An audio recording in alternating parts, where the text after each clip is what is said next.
भगवते नमो नमः। ओम श्री विष्णु सहस्रनाम नमो नमः। ओम नमो भगवते वासुदेवाय नमो नमः।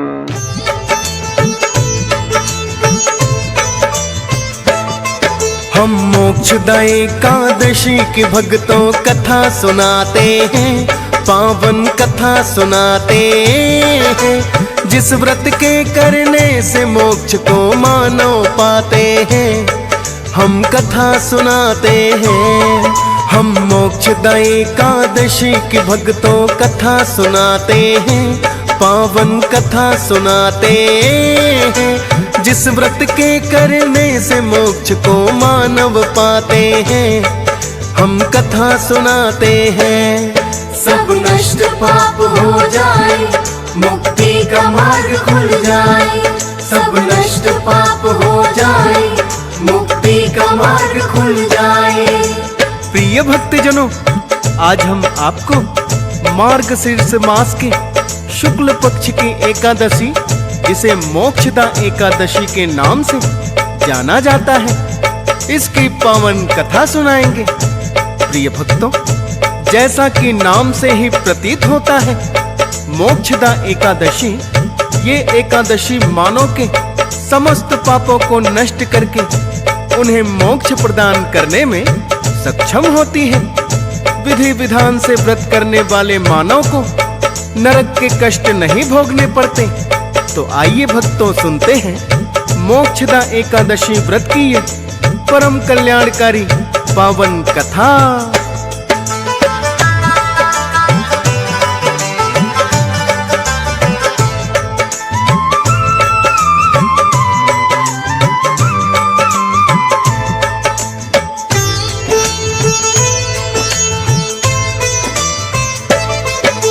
मोक्षदा एकादशी व्रत की कथा है ये प्राचीन। श्री कृष्ण ने जिसे सुनाया महाभारत कालीन। श्री कृष्ण जो पांडवों का सदा ज्ञान बढ़ाते हैं, क्या है धर्म और क्या अधर्म है उन्हें बताते हैं। पांडवों के मन जब भी कोई प्रश्न है उठता खास, उत्तर जानने आते हैं वो श्री कृष्ण के पास। मार्गशीर्ष का शुक्ल पक्ष जब भक्तों चल रहा था, युधिष्ठिर के मन में भी जागी है एक जिज्ञासा।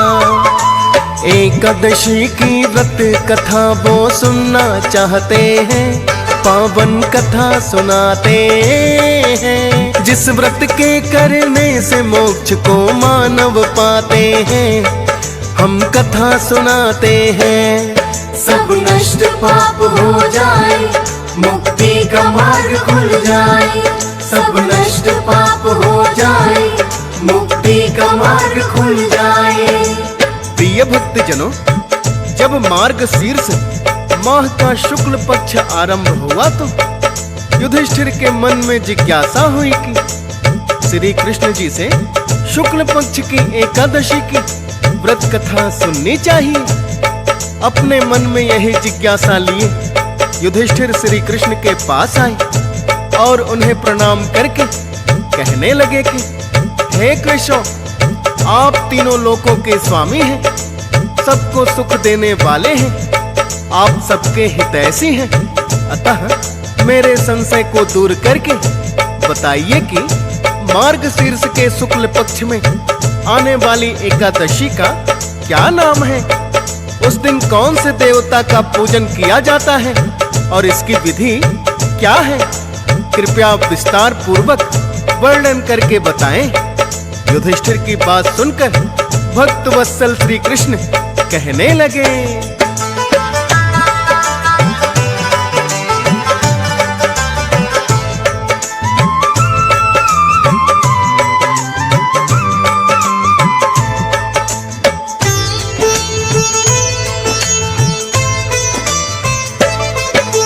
उत्तम प्रश्न युधिष्ठिर आपने आज किया है बड़ा ही। सुनकर यश की प्राप्ति होगी, करेंगे सभी बड़ाई। मार्ग शीर्ष के शुक्ल पक्ष की जो एकादशी होती, पूर्व जन्म के पापों को ये धोने में सक्षम होती। मोक्षदायी एकादशी इसीलिए इसे कहा जाता है। विधि विधान से जो इस व्रत की रीत निभाता है, नहीं नरक के कष्ट वो भोगे, स्वर्ग की होती प्राप्ति। मोक्षदायी एकादशी व्रत में है कुछ ऐसी शक्ति। सुखमय जीवन जीते अंत में स्वर्ग को जाते हैं, पावन कथा सुनाते हैं। जिस व्रत के करने से मोक्ष को मानव पाते हैं, हम कथा सुनाते हैं। सब नष्ट पाप हो जाए, मुक्ति का मार्ग खुल जाए। सब नष्ट पाप हो जाए, मुक्ति का मार्ग खुल जाए। प्रिय भक्तजनों, श्री कृष्ण ने युधिष्ठिर से कहा कि हे युधिष्ठिर, ये व्रत मोक्ष देने वाला है तथा चिंतामणि के समान सभी मनोकामनाएं पूर्ण करने वाला है। इस व्रत से न केवल स्वयं का अपितु अपने पूर्वजों के पापों को भी समाप्त किया जा सकता है। इस व्रत में श्री हरि के दामोदर रूप की पूजा की जाती है। विधि विधान से पूजन करने के पश्चात रात्रि में जागरण अवश्य ही करना चाहिए तथा व्रत कथा सुनना भी अति आवश्यक होता है। व्रत कथा को सुने बिना किसी भी व्रत का पूर्ण फल प्राप्त नहीं होता। अतः मैं तुम्हें व्रत कथा सुनाऊंगा, जो ध्यान पूर्वक श्रवण करना।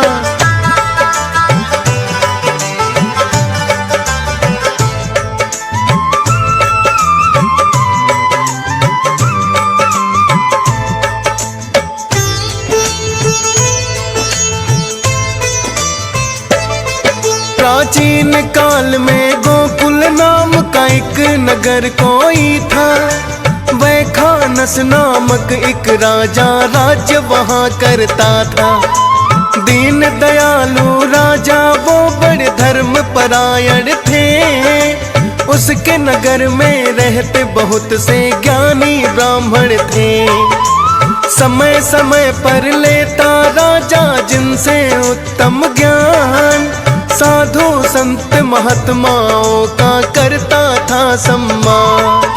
प्रजा का पालन बड़ी कुशलता से वो करता है। कुशल राजा भी है और हरि सिमरन भी करता है। प्रजा के वासी आदर से उन्हें शीश झुकाते हैं, पावन कथा सुनाते हैं। जिस व्रत के करने से मोक्ष को मानव पाते हैं, हम कथा सुनाते हैं। सब नष्ट पाप हो जाए, मुक्ति का मार्ग खुल जाए। सब नष्ट पाप हो जाए, मुक्ति का मार्ग खुल जाए। प्रिय भक्तजनों, श्री कृष्ण ने युधिष्ठिर से कहा कि हे युधिष्ठिर, राजा वैखानस के राज्य में सभी प्राणी सुखी थे, क्योंकि राजा वीर और पराक्रमी होने के साथ साथ बड़ा ही धर्मपरायण भी था। एक दिन राजा के सपने में उसके स्वर्गवासी पिता आए और कहने लगे कि हे पुत्र, मैं अपनी मृत्यु के पश्चात नरक के दुख भोग रहा हूँ, तुम मुझे यहाँ से मुक्त कराओ। श्री कृष्ण कहने लगे कि जो ही राजा वैखानस ने अपने पिता को नरक की यातनाएं सहते हुए देखा, उनका मन अत्यंत व्याकुल हो उठा। तत्पश्चात उन्हें निद्रा भी नहीं आई और प्रातः काल उठते ही वो ज्ञानी ब्राह्मणों के पास चले आए और कहने लगे,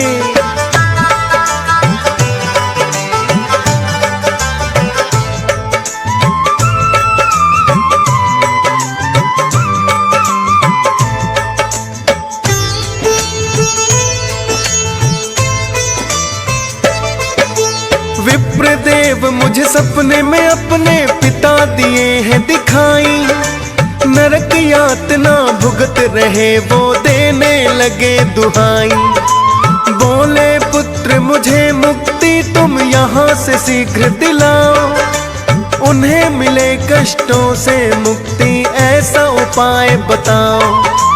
व्याकुल हूँ मैं जब से मुझको सपना वो दिखा है, राजकार्यों में भी नहीं मन मेरा लगता है। अपने पिता को नरक से मुक्ति शीघ्र दिलाना चाहता, चैन मुझे नहीं आए जब तक संभव ना हो जाता। उत्तम पुत्र वही कर्तव्य को जो निभाते हैं, पावन कथा सुनाते हैं। जिस व्रत के करने से मोक्ष को मानव पाते हैं, हम कथा सुनाते हैं। सब नष्ट पाप हो जाए, मुक्ति का मार्ग खुल जाए। सब नष्ट पाप हो जाए, मुक्ति का मार्ग खुल जाए। प्रिय भक्तजनों, श्री कृष्ण ने युधिष्ठिर से कहा कि हे युधिष्ठिर, राजा वैखानस ब्राह्मणों से कहने लगे कि हे विप्रदेव, पुत्र का कर्तव्य होता है कि वो माता पिता की सभी इच्छाएं पूर्ण करे। ऐसे में मेरे पिताश्री ने मुझे सपने में आकर जो कहा है, उनकी आज्ञा का पालन मेरा कर्तव्य बनता है। अतः हे ब्राह्मण, मुझे कोई ऐसा उपाय बताएं जिससे मैं अपने स्वर्गवासी पिता को नरक के कष्टों से मुक्ति दिला सकूं। यदि मैं उनका उद्धार नहीं कर सका तो मेरा जीवन व्यर्थ है, क्योंकि एक उत्तम पुत्र जो अपने माता पिता तथा पूर्वजों का उद्धार करता है, वह 1000 मूर्ख पुत्रों से अच्छा होता है। जैसे एक चंद्रमा सारे जगत में प्रकाश कर देता है, परंतु हजारों तारे नहीं कर सकते। राजा की बात सुनकर ब्राह्मण उनसे कहने लगे,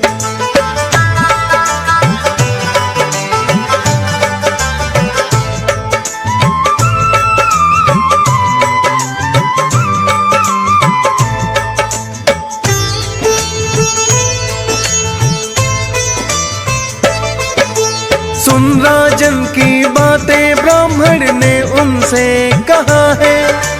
उचित ही राजन हमको लगती आपकी चिंता है, किंतु इसका उपाय आपको हम न बता पाएंगे, लेकिन मार्ग अवश्य ही कोई ऐसा बताएंगे। ऋषि पर्वत जो भूत भविष्य वर्तमान के ज्ञाता, उनके पास में हर विपदा का अवश्य हल मिल जाता। ऋषि पर्वत के आश्रम में है राजन, चले जाओ और अपनी चिंता का कारण जाकर उन्हें बताओ। बड़े ही सिद्ध महात्मा है वो, सब बतलाते हैं, पावन कथा सुनाते हैं। जिस व्रत के करने से मोक्ष को मानव पाते हैं, हम कथा सुनाते हैं। सब नष्ट पाप हो जाए, मुक्ति का मार्ग खुल जाए। सब नष्ट पाप हो जाए, मुक्ति का मार्ग खुल जाए। प्रिय भक्तजनों, श्री कृष्ण ने युधिष्ठिर से कहा कि राजा वैखानस को ब्राह्मणों ने कहा कि अपने राज्य की सीमा में ही एक वन में ऋषि पर्वत तपस्या कर रहे हैं, जो कि भूत भविष्य और वर्तमान के ज्ञाता हैं। आप उनके आश्रम में जाकर उन्हें सभी बातों से अवगत कराएं। हमें पूर्ण विश्वास है कि ऋषि पर्वत आपको कोई उपाय अवश्य ही बताएंगे। हे युधिष्ठिर, ब्राह्मण की बात सुनकर राजा वैखानस ने बिना एक पल गंवाए ही ऋषि पर्वत के आश्रम की ओर प्रस्थान कर दिए।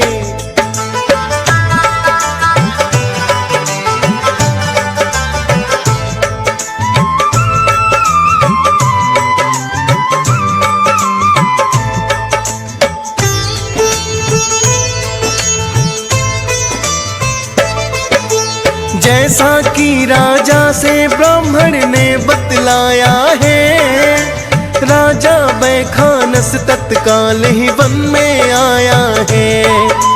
शांत चित्त से अनेकों ही योगी वहाँ तप कर रहे हैं और कुछ ऋषि पर्वत की सेवा में भी लगे हुए हैं। यही ऋषि पर्वत होंगे राजा पहचान गए, मिलेगा इनके पास उपाय ये वो जान गए।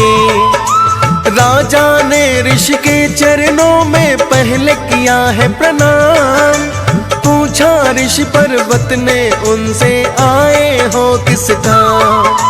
राजा उन्हें सपनों का सारा हाल बताते हैं, पावन कथा सुनाते हैं। जिस व्रत के करने से मोक्ष को मानव पाते हैं, हम कथा सुनाते हैं। सब नष्ट पाप हो जाए, मुक्ति का मार्ग खुल जाए। सब नष्ट पाप हो जाए, मुक्ति का मार्ग खुल जाए। प्रिय भक्तजनों, श्री कृष्ण ने युधिष्ठिर से कहा कि हे युधिष्ठिर, राजा ने ऋषि पर्वत के चरणों में दंडवत प्रणाम किया और फिर उन्हें अपनी चिंता के कारण से अवगत कराया कि किस प्रकार उसके पिता ने उन्हें नरक से मुक्ति दिलाने के लिए सपने में आकर कहा है। राजा की बात सुनकर ऋषि पर्वत ने अपने नेत्र बंद किए और ध्यान करने लगे। कुछ ही देर पश्चात ऋषि पर्वत ने अपने नेत्र खोले और राजा से कहा कि हे राजन, मैंने योग बल से तुम्हारे पिता के कर्मों को जान लिया है। उन्होंने पूर्व जन्म में कामातुर होकर अपनी पत्नी को तो रति दी, किंतु सौत के कहने पर दूसरी पत्नी को ऋतु दान मांगने पर भी नहीं दिया। उसी पाप कर्म के कारण तुम्हारे पिता को नरक में जाना पड़ा।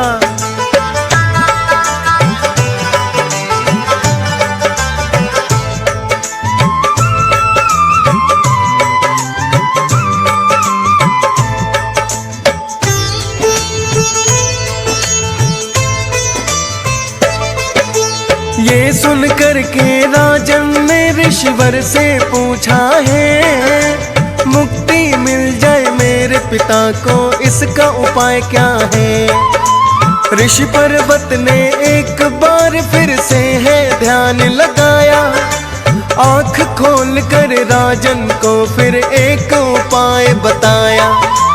कहने लगे यदि मोक्षदायी एकादशी व्रत किया जाए, मोक्षदायी एकादशी व्रत फल पिता तुम्हारे पाए। इस व्रत फल से राजन उनको मिल जाएगी मुक्ति। मोक्षदायी एकादशी व्रत के फल में इतनी शक्ति, पापी जन भी स्वर्ग के अधिकारी बन जाते हैं। पावन कथा सुनाते हैं, जिस व्रत के करने से मोक्ष को मानव पाते हैं, हम कथा सुनाते हैं। सब नष्ट पाप हो जाए, मुक्ति का मार्ग खुल जाए। सब नष्ट पाप हो जाए, मुक्ति का मार्ग खुल जाए। प्रिय भक्तजनों, श्री कृष्ण ने युधिष्ठिर से कहा कि हे युधिष्ठिर, ऋषि पर्वत ने राजा बैखानस से कहा कि हे राजन, यदि तुम बंधु बांधवों सहित मोक्षदायी एकादशी व्रत पूरे विधि विधान से कर लो और सभी व्रत फल तुम्हारे पिता को प्रदान कर दो, तो अवश्य ही उन्हें नरक की यातनाओं से मुक्ति मिलेगी और वो स्वर्ग लोक में पहुंच जाएंगे। अपने पिता की मुक्ति का उपाय जानकर राजा बैखानस ने ऋषि पर्वत का बारंबार आभार प्रकट किया और उनके चरणों में प्रणाम करके नगर में लौट आए।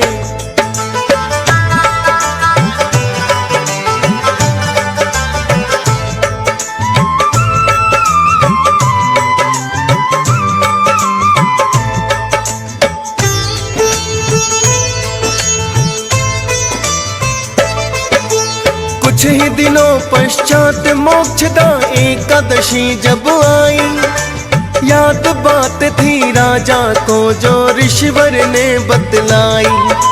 बंधु बांधवों सहित राजा ने फिर तो व्रत किया है और समर्पित अपने पिता को व्रत का फल किया है, जिसके कारण उनके पिता पापों से मुक्त हुए। विष्णु दूत लेकर के स्वयं ही स्वर्ग में उन्हें गए। जाते जाते अपने पुत्र को आशीर्वाद दिया, सब एकादश व्रत करना तुम इतना भी है कहा। देकर आशीर्वाद वो तो फिर स्वर्ग को जाते हैं, पावन कथा सुनाते हैं। जिस व्रत के करने से मोक्ष को मानव पाते हैं, हम कथा सुनाते हैं। सब नष्ट पाप हो जाए, मुक्ति का मार्ग खुल जाए। सब नष्ट पाप हो जाए, मुक्ति का मार्ग खुल जाए। प्रिय भक्तजनों, श्री कृष्ण ने युधिष्ठिर से कहा कि हे युधिष्ठिर, मोक्षदा एकादशी व्रत की यही कथा है, जो कि पूजा पाठ के पश्चात अवश्य ही श्रवण करना चाहिए। मोक्षदा एकादशी व्रत इतना उत्तम है कि राजा वैखानस के पिता को भी व्रत फल प्राप्त होते ही स्वर्गलोक प्राप्त हुआ। कथा को सुनकर युधिष्ठिर ने श्री कृष्ण जी का बड़ा ही आभार प्रकट किया और कहा कि हे प्रभु, हम सभी भाई इस व्रत को अवश्य ही करेंगे।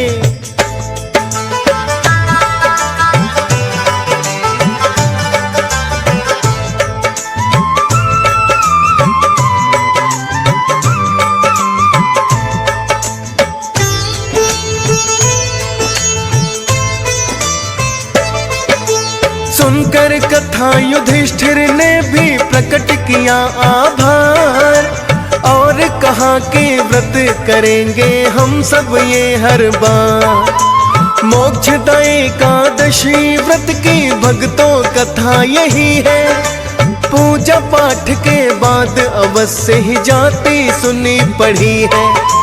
हंसराज रलहन भी कथा को अवश्य ही सुनता है, बिगड़ा हुआ काम जो होता वो भी बनता है। डीएस पाल ने श्रद्धा पूर्वक किया कथा का वर्णन, फौजी सुरेश शब्दों में पिरोए करके शारदे सिमरन। सुनकर लाखों भक्त बड़ा ही आनंद पाते हैं, पावन कथा सुनाते हैं। जिस व्रत के करने से मोक्ष को मानव पाते हैं, हम कथा सुनाते हैं।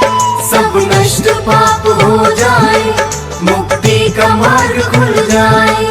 सब नष्ट पाप हो जाए, मुक्ति का मार्ग खुल जाए।